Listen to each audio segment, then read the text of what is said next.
こんにちは、ヨモギャム中村です。今日はですね、2023年、今年買ってよかったものベスト5の方をですね、やりたいと思います。これ去年からやったんですけど、なんか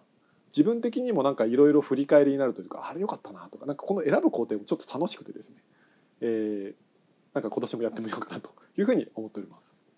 はい、では早速第5位、牧田さんの集塵機につけるアダプター、オービタルとか細い口に刺す用のアダプターなんですよ。でこれめちゃくちゃ便利です。でこれ何かっていうと、今までのこのカフスってこのホースの先端を変えないといけなかったんですよ。だからここをこうやって外して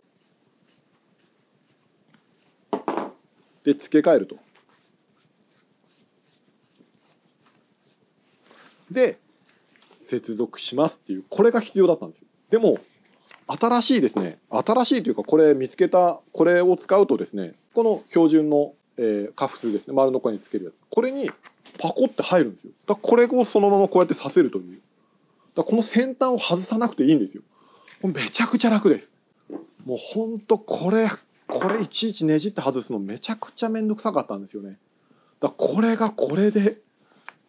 これだけで接続できるっていう。これを見つけた時にはもう震えるほど感動しましたね。一気に2個ぐらい購入した覚えがあります。自宅、工房用と現場用ですね。で2つ買いました。はい。でこれすごい便利なので、マキタを使っている方にはぜひおすすめです。続きまして第4位、廃校機の集塵機です。で小さいタイプですね。型番が、R40YB というやつです。なんかアダプターの先端が調子悪いとかいろいろ文句言ってますけど、でもやっぱり買ってよかったなと思います。で僕集塵機はですね結構特殊な使い方しています。でまず最初にこれですね、コレクター集塵のサイクロンの集塵ユニットを使ってます。これ自作ですね。ここの上のパーツ買って穴開けてつけるだけなんですけど、これを使ってます。ほぼ 95% のゴミはこっちに溜まります。で取りきれなかったものがこっちに来るという感じになります。でこれ使うといいのが、この小さいやつでも普通の掃除機として使うことができます。普通にヘッドも持ち歩いて、掃除機としても使うという感じです。このサイクロンの集塵機に関しては、集塵のものにしては、ここ上にですねでっかい、筒状のものがつくものと、埋め込むタイプがあるんですけど、この埋め込むタイプを好んで使ってます。なんかここにでっかくつくとそのうち車の中で暴れて壊れそうだなとか思うので、中に入るのを使ってます。僕も今まで普通のローラーのキャスターのついたタンク式の集塵機使ってたんですけど、あれゴミ出すのすげえストレスじゃないですか。あれ開けるたびにゴミこぼれるし、ビニールつけてても絶対こぼれるし、でもうフーってなるし、あとフィルターが永遠とホコリっぽいじゃないですか。それがすごい嫌だったんですけど、でこれにするとですね、これ布系のものが一切ないので、永遠と粉っぽいってことはまずないです。で掃除もすごい楽なんですよね。普通に蓋外して中身バッて出してあげればいいので、なんかまとわりつくものもないし、ゴミを出すのがですねすごい簡単です。あとこの集塵のここですね、ここ本当はでかい袋が純正でついてくるんですけど、それは使わないでエアブロワー用のダストパックを使ってます。でこれそのままだと使えなかったんで、ここの部分を紙やすりつけてこうやってゴリゴリゴリって削って、ここちょっと薄くしました。でそうするとこれが入ります。でこれのいいところが袋が地面につかない、ちょっとつくんですけど、でもべっとりつくと雨の日とか地面濡れてるとすごい嫌じゃないですか。でそういうことにならないっていうのと、これも掃除が楽。これだけでも全然使う時もあるんですけど、1日3回ぐらいゴミ出せば全然大丈夫ですし、それも掃除もしやすいんですね。普通にパッて出して、ゴミ袋よりこれが小さいので捨てるのもすごい簡単なんですよ。だから大きい袋ですごいいっぱい溜まって捨てるのが大変よりは、小さくて簡単にまめに捨てる方が僕はすごい楽なんですよね。なのでこの小さいのを使ってるという感じです。このサイクロンを使わない時は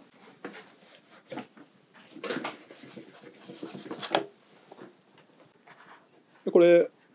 牧田さんのカフスですね、38ミリのやつかな。でこれをこういうふうにすると、こういうふうにするとサイクロンなしで、これだけの集塵機として使うこともできます。であと収納はですね、このケースに入れてます。でリングスターのやつですね、こういうアダプター類ですね、こういう集塵機に使うアダプター類はここに入れて、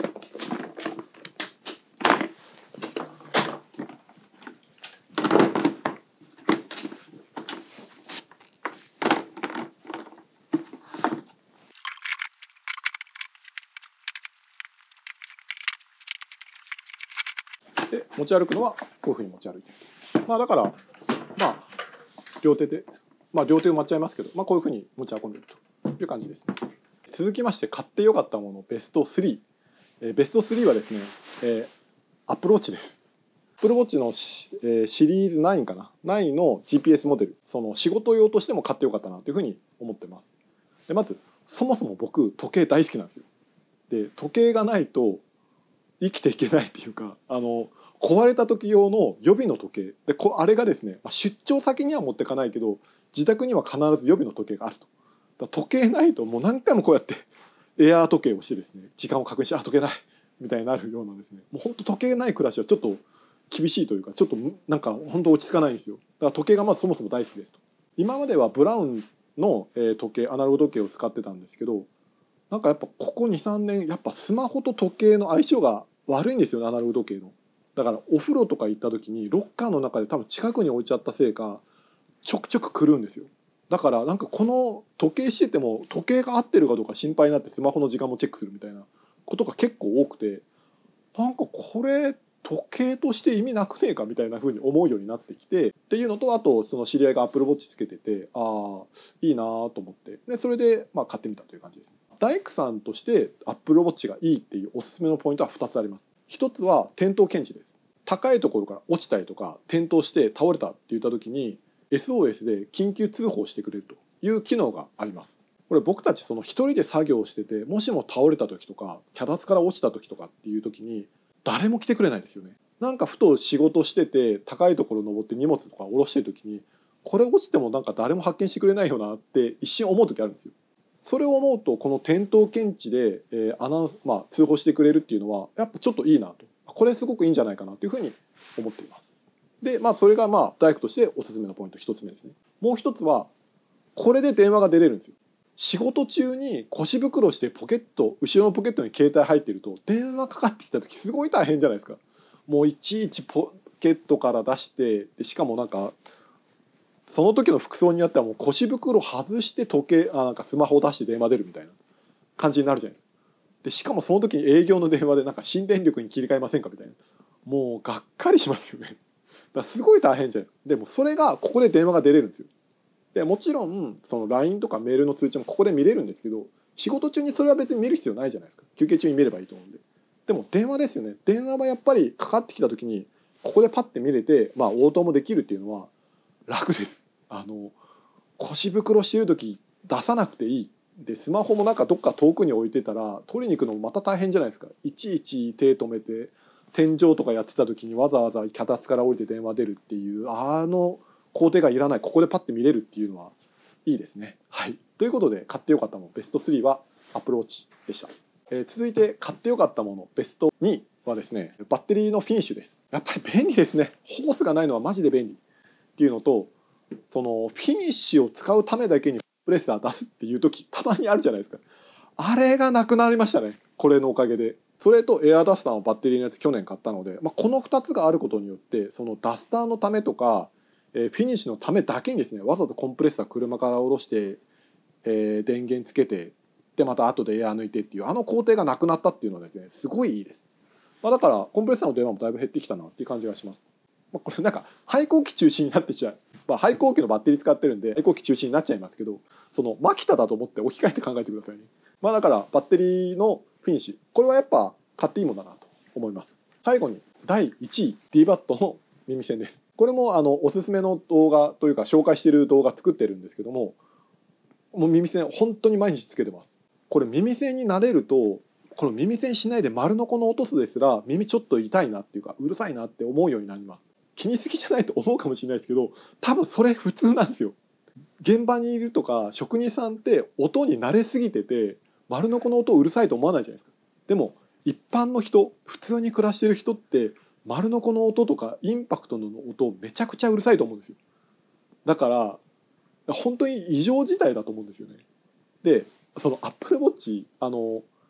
ノイズ検知でうるさい環境にいたら通知上げてくるんですよ。で100デシベル以上だった時とかもう危険です離れてくださいみたいな言ってくるんですけど、1日のどれぐらい浴びたかっていうのも毎日大ですよ。もう被曝量大になってるし、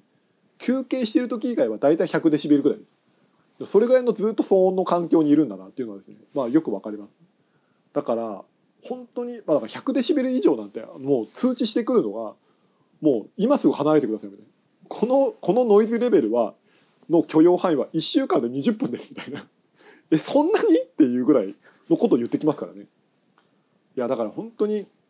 だから耳栓じゃなくてもいいんですよ。もうイヤホンでいいです。もうイヤポッドとかでポッツとかでいいから、とりあえず耳になんか突っ込んでてほしいなって